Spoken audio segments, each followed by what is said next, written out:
अस्सलाम वालेकुम। प्रोग्राम हकीकत ये है के साथ आपका मेज़बान जाहिद उसामा आपकी खिदमत में हाजिर है। नाज़रीन, पाकिस्तान इस वक्त मुआशी मसाइल से दो चार है।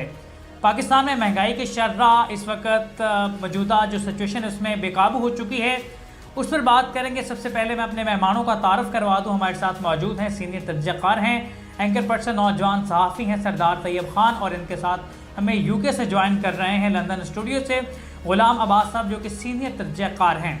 सबसे पहले ग़ुलाम अब्बास साहब, मैं आपसे बात करूंगा कि मौजूदा जो सिचुएशन है जिसके दौरान एक तरफ पाकिस्तानी महंगाई से दो चार हैं, आटा नायाब है, पंजाब समेत दीगर सूबों में इस वक्त मुआशी जो सूरत हाल है इंतहाई ख़तरनाक हद तक जो गिर चुकी है, उस सिचुएशन में इमरान खान साहब को गिरफ़्तार करने की खबरें गर्दिश करती हैं। एक तरफ पाकिस्तानी मुआशी पॉलिसी है उससे दो चार है, और दूसरी जानिब इमरान खान साहब को अगर गिरफ़्तार कर लिया जाता है तो पॉलिटिकल क्राइसिस और मुआशी क्राइसिस से किस तरह पाकिस्तानी दो चार हो सकते हैं, क्या कहेंगे? जी राना साहब, बहुत शुक्रिया आपने मुझे अपने प्रोग्राम में इनवाइट किया। तो राना साहब, ऐसा है कि हज़ारों ख्वाहिशें ऐसी जिस पे दम निकले, लेकिन बहुत निकले मेरे अरमा बहुत, लेकिन कम निकले। तो ये हमेशा से पीडीएम की ख्वाहिश रही है कि खान साहब को दबाव में रखे या उनको गिरफ्तार किया जाए। और हमेशा से पीडीएम, जब से पीडीएम इत्तेहाद शुरू हुआ है, तो ये खबरें गर्दिश होती रही है कि खान साहब को गिरफ्तार किया जाएगा। कितनी बार आपने देखा होगा, जब वो बनी गाला में थे तो पुलिस की गाड़ियां भी वहां पे पहुंचाई गई, उनके घर के बाहर बहुत कुछ हुआ। लेकिन खान साहब को गिरफ्तार करना एक नामुमकिन बात हो चुकी है, क्योंकि खान साहब इस वक्त एक अवामी लीडर है और अवाम उनके साथ। खान साहब को हाथ डालने से पहले गवर्नमेंट को ये सोचना होगा कि मुल्क किस तरफ चला जाएगा। लोग रोडों पे निकल आएंगे, मुल्क में खाना जंगी हो जाएगी। क्या ये पीडीएम वाले इस मुल्क को श्रीलंका बनाना चाहते हैं? क्या ये पीडीएम वाले इस मुल्क को ब्राजील बनाना चाहते हैं? तो ऐसा तो मुमकिन नहीं है कि खान साहब को गिरफ्तार किया जाए, और इस चीज को पीडीएम भी वाले भी बाखूबी समझते हैं। अब देखिए, मुल्क पहले ही आपको पता है कि मुल्क के हालात के हैं, मैशत जो है बिल्कुल डूब रही है। जब तक मुल्क में सियासी इस्तेकाम नहीं होता, तब तक माशी इस्तेकाम नामुमकिन है। तो ये सिर्फ ये जो चीजें होती हैं, वारंट गिरफ्तारी जारी कर दी गई, किस तरह दबाव के लिए होती है, इसके अलावा इसका कोई मकसद नहीं। सरदार तैयब साहब, मैं आपकी तरफ आऊँगा। जिस तरह से ग़ुलाम अब्बास साहब ने बात की है कि सियासी दबाव के लिए इस तरह की खबरें चलाई जाती हैं या वारंट गिरफ्तारी जारी किए जाते हैं, आपको क्या लगता है कि इमरान खान को इस तरह से सियासी दबाव जो डालकर बिठा सकेंगे या इमरान खान को कंट्रोल कर सकते हैं? बहुत शुक्रिया राना साहब। देखें जी, इस तरह करने से इमरान खान साहब की नस्ल मकबूलियत में तो आखिर कार इजाफा है, और इस तरह के करने से और ज्यादा इजाफा होगा। इमरान खान देखें, इस वक्त जो मर्जी उनके खिलाफ क्रिटिसिज्म कर लें, उनकी किरदार कशी कर लें, जो मर्जी कर लें, लेकिन ये एक हकीकत है कि अवाम जो है इस वक्त इमरान खान को याद कर रहे हैं। हम ग्राउंड में भी निकलते हैं तो हमें अवाम ये कहते हैं कि इमरान खान की मुझे लाख दर्जे बेहतर थी और मैशत दुरुस्त से मत जा रही थी, हुकूमत को जो घर भेजा गया उसकी अवाम भी, पब्लिक भी मजम्मत करती है। और नून लीग के जो अपने वर्कर वो सख्त मायूस हो चुके हैं अपनी इस पार्टी से, पीडीएम के तहत से जो उन्होंने कमूना। तो नून लीग के जो जनरल वर्कर है वो भी मायूस है कि उन्होंने क्यों नून लीग का जो है वो वोट को खराब किया, उन्होंने हुकूमत ली और ली क्यों। मतलब कि ये तो माजी में ये इनके बयानात आप सुन सकते थे। शहबाज शरीफ साहब वही है जो कहते हैं कि मैं जरदारी को गुजरात पंजाब की सड़कों में घसीटूंगा तो मेरा नाम बदल दीजिएगा। आज वही आप जरदारी साहब हैं और शहबाज शरीफ साहब हैं, और अब आपको बताओ शहबाज शरीफ साहब की कबीना के बिलावल भुट्टो साहब जो है वो वज़ीर खारजा हैं, और जो नून लीग है ये माजी में मुहतरमा बेनज़ीर भुट्टो की जो है बढ़ाना जो है वो तस्वीरें हेलीकॉप्टर से जो है वो लगवाती रही है। तो किस मुझे वो उस कबीना कैसे? बात साहब, मैं आपकी तरफ आऊँगा। सरदार तैयब साहब ने एक जुमला कहा कि जो कल के जो उनके हरीफ थे, जो उनके दुश्मन थे, आज उनके साथ खड़े हुए हैं। इमरान खान साहब भी तो शेख रशीद को चपरासी ना रखने की बातें करते थे, आज वो भी उनके साथ हैं, तो इस पर भी बात करेंगे। लेकिन मौजूदा महंगाई हमारा मेन इशू है, हम उसकी तरफ आएंगे कि महंगाई की जो इस वक्त सिचुएशन है, महंगाई का जिन बेकाबू है, आम आदमी मुश्किलात से दो चार है।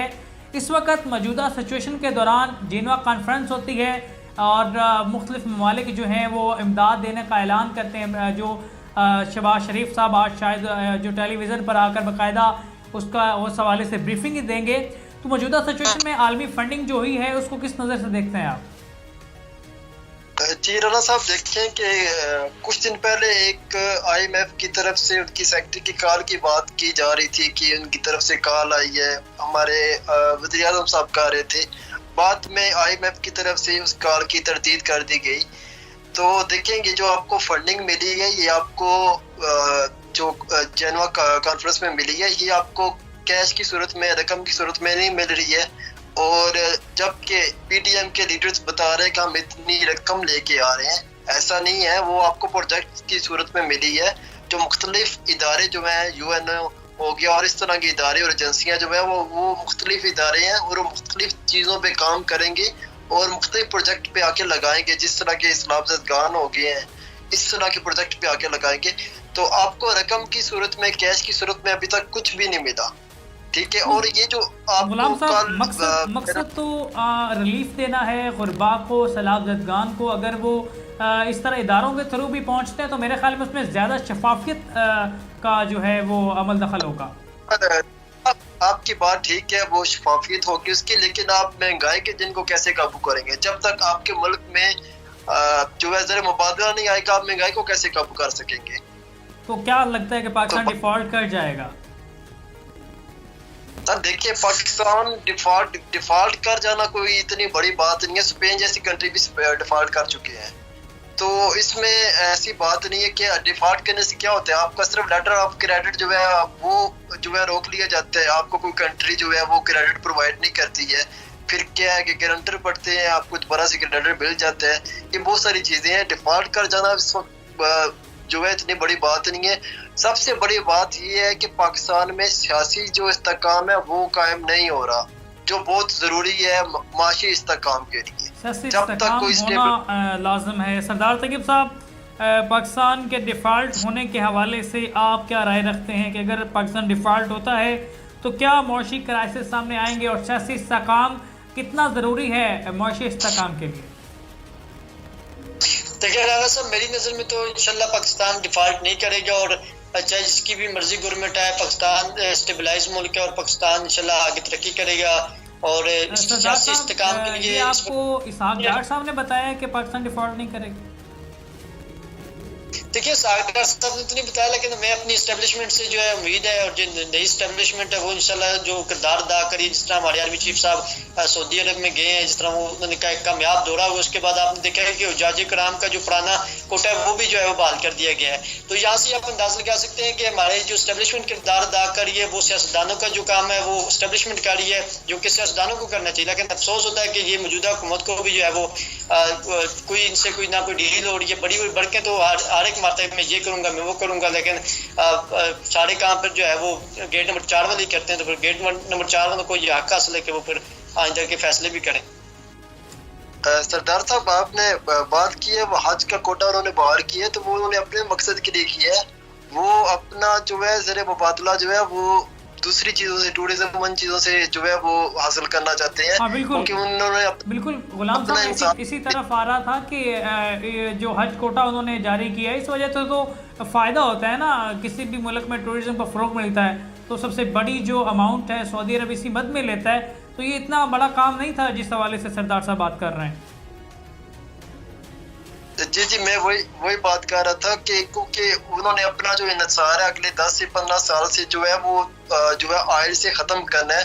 क्योंकि इस वक्त जो है वो समझ चुके हैं इस चीज़ को कि अगर हम ऑयल पे बैठ रहे तो हम अगले 15-20 साल में हमारी इकनॉमी जो है स्टेबल नहीं रहेगी। इसलिए वो अपना इन्हिसार जो है वो ऑयल से, तेल से ख़त्म करना चाह रहे हैं। गुलाम अब्बास साहब, वज़ीर आज़म शहबाज शरीफ साहब दोबारा वज़ीर आज़म जो हैं वो इमरान खान साहब अगर बनते हैं तो क्या लगता है शहबाज शरीफ साहब भी लंदन चले जाएंगे या इधर पाकिस्तान में रहेंगे, क्या करेंगे, क्या लगता है? देखिए, शहबाज शरीफ साहब जो है ना वो उनका जो है ना वो थोड़े मजबूत है, साफ के मजबूत है। वो नवाज शरीफ साहब जैसे नहीं है कि वो भाग जाएंगे। वो रहेंगे इधर पाकिस्तान में रहेंगे और वो अपनी जिस तरह सियासत पहले करते आए हैं वैसी सियासत करते रहेंगे। सरदार साहब, चूँकि मईशत पर बात है तो मैं शहबाज शरीफ साहब का लिंक इसलिए जोड़ना चाह रहा था कि इमरान खान साहब की असाबी मजबूती पर बात की जाती है। इसी तरह शहबाज शरीफ साहब के गुलाम अब्बास साहब ने राय दी कि वो नहीं जाएंगे पाकिस्तान छोड़कर। तो पाकिस्तान की मईशत के लिए ज़रूरी था कि जो पाकिस्तान के लीडर्स बाहर बैठे हो पाकिस्तान आते और सर तोड़कर जो मेहनत करते, सर जोड़ते इस पर कि मईशत को कैसे बहाल किया जाए। इस सिचुएशन के दौरान हमारे जो अवामी लीडर हैं वो बाहर बैठे हुए हैं। तो क्या लगता है कि मज़ीद क्राइसिस हुए तो क्या करेंगे? हमारे मौजूदा वज़ीर आज़म भी बाहर चले जाएंगे, आवाम के साथ कौन होगा? देखिए, जिस तरह गुलाम अब्बास साहब ने अपना तजिया दिया, मेरा नुक्ता नज़र इसमें यह है कि आखिरकार ऐसी वजह क्या थी कि एक चलती हुकूमत को घर भेजा गया? ऐसा कौन सी जो है वो क़यामत आ गई थी कि एक चलती हुकूमत को जो है, जहाँ पाकिस्तान में 5 साल किसी भी हुकूमत ने बदकिस्मती से पूरे किए ही नहीं है, तो ये अब चलती हुकूमत को न भेजतेगा तो हमें नज़र आता है कि कोई स्टेबलाइज होती तो इस तरह के हालात ना होते। ये हालात पैदा हो गए। अब आपको पता है कि जो बाहर के ममालिक के जो ओवरसीज पाकिस्तानी है वो पैसे ही नहीं भेज रहे मौजूदा हुकूमत को, किसी किस्म के पैसे नहीं भेज रहे जब से ये रजीम चेंज हुआ है।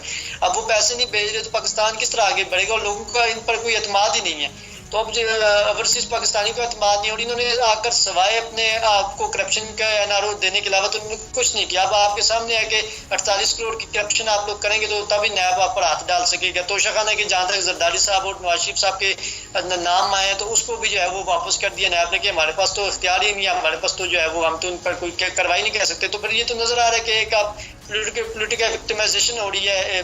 अपोजिशन जो सबसे बड़ी मेजर पार्टी इमरान खान की, इमरान खान साहब की अगर हम बात करें तो खैबर पख्तूनख्वा में जो हेलीकॉप्टर का केस है उस पर उन्होंने असेंबली से बिल पास करके वहाँ से अगर हम कहेंगे एनओआर दिया जो उनकी हुकूमत ने उनको जो है वो रिलीफ फराम किया। तो ये तो हर तरफ से हो रहा है, जिसकी लाठी उसकी भैंस वाली मिसाल है। दो तरफा हो रहे हैं और ये चीज़ें नहीं होनी चाहिए। इस वक्त जो अवाम की आवाज़ है, मैं समझता हूँ अवाम जिसको भी सपोर्ट करें, चाहे इमरान खान साहब इस वक्त अवाम में बेहद मकबूल है और ग्राउंड में भी इमरान खान साहब की अब जो पोजीशन है काफ़ी मुस्तहकम और काफ़ी मजबूत है। और आप देखेंगे कि ये साफ और शफाफ इलेक्शन। गुलाम अब्बास साहब हमारे लिए जान बात करते हैं कि महंगाई आलमी मसला है। इमरान खान साहब से जब महंगाई पर बात की जाती थी, इमरान खान साहब भी कहते थे कि महंगाई आलमी मसला है। शहबाज शरीफ साहब से जब महंगाई के मुताल्लिक़ सवाल किया जाता है तो वो भी कहते हैं कि महंगाई आलमी मसला है। तो महंगाई जो आलमी मसला है ये कब तक मसला रहेगा? कब तक गरीब इस तरह से सड़कों पर रहेगा? सर राना साहब देखिए कि 75 ईयर्स प्लस हो गए हैं पाकिस्तान को आज़ाद हुए, तो हमें सिर्फ एक ही बात जो है हमें सुनते आए हैं कि पाकिस्तान की गवर्नमेंट जो है ये आलमी ताकतें बनाती हैं, महंगाई जो है वो आलमी जो मसला है, ठीक है, पाकिस्तान में बैरूनी मुदाखलत है, ये चीज़ें हम सुनते आ रहे हैं। लेकिन अब वो वक्त नहीं रहा, अब अवाम जो है वो जाग चुके हैं, अवाम को शऊर आ गया है। अगर आप कोई लीडर बात करता है कि महंगाई आलमी मसला है तो अगले 10 मिनट में आप देखिए सोशल मीडिया पे लोग पूरी दुनिया के जो रेट्स है वो निकाल के तो सामने ले आते हैं भाईजान कि अभी दुनिया में फलां चीज़ का रेट ये चल रहा है, तेल का रेट ये चल रहा है। तो अभी लोग जो है अब उनमें शऊर आ गया है कि अभी लीडर बोलेगा कि ये महंगाई आलमी मसला है तो उस लीडर की प्रेस कॉन्फ्रेंस के बाद उसके बात करने के बाद अगले 10 मिनट में आप देखेंगे सोशल मीडिया में हर चीज़ सामने आई हुई होगी। सरदार साहब, क्या लगता है कि महंगाई कब तक आलमी मसला रहेगा? हम सुनते आए 75 सालों से कि महंगाई आलमी मसला है। जिस तरह से गुलाम अब्बास साहब बात कर रहे थे, कब तक महंगाई आलमी मसला रहेगा? गरीब को रिलीफ कब मिलेगा? बड़ा पुख्ता सवाल है, गरीब आदमी का सवाल है। देखिए, गुलाम अब्बास साहब ने बड़ा तजिया दिया है। मेरे इसमें ये नुक्ता नजर है कि देखें अब इतनी महंगाई होगी कि जो नान और रोटी की कीमत अगर हम पाकिस्तान की अंदाजा करें तो वो आज जो नई जो रेट आया उसमें 25 रुपए की रोटी होगी और 30 रुपए का नान हो गया। अब आप खुद सोचें कि जो गरीब आदमी है जो 1000 रुपए की जो है वो दिहाड़ लगाता है वो उसके मुंह से तो रोटी का वाला ही जो है 2 वक्त छीन लिया मौजूदा हुकूमत ने। जी तो आटा जो है वो नायाब हो चुका है। मैं समझता हूँ कि ये 30% जो अपना इन्होंने पैसा बाहर मुंतकिल किया है शरीफ खानदान ने और जरदारी खानदान ने, ये 30% भी अपना करप्शन का पैसा पाकिस्तान वापस लाए तो ये महंगाई और ये कर्जे ये चीज़ें खत्म हो सकती हैं। लेकिन ये क्यों लाएंगे? जिन्होंने तो महंगाई करनी है और इन्होंने कोई रिलीफ वगैरह नहीं देना। ये बदकिस्मती है हमारे माशरे की कि यहाँ जो है वो एक स्टेबलाइज गवर्नमेंट नहीं है। यहाँ जो है आवाम को जो है वो सियासी नारों में तो और बातें होती है लेकिन प्रैक्टिकली जब हुकूमत में आते हैं तो सारी पार्टियाँ ये कहते हैं कि ये तो आलमी मसला है और ये मसले हैं और वो मसले हैं। लेकिन मैं समझता हूँ इसके लिए सियासतदानों को इस इलेक्शन के हवाले से जो है एक प्लेटफॉर्म पर होना चाहिए और एक इंतखाबी इस्लाहत करनी चाहिए और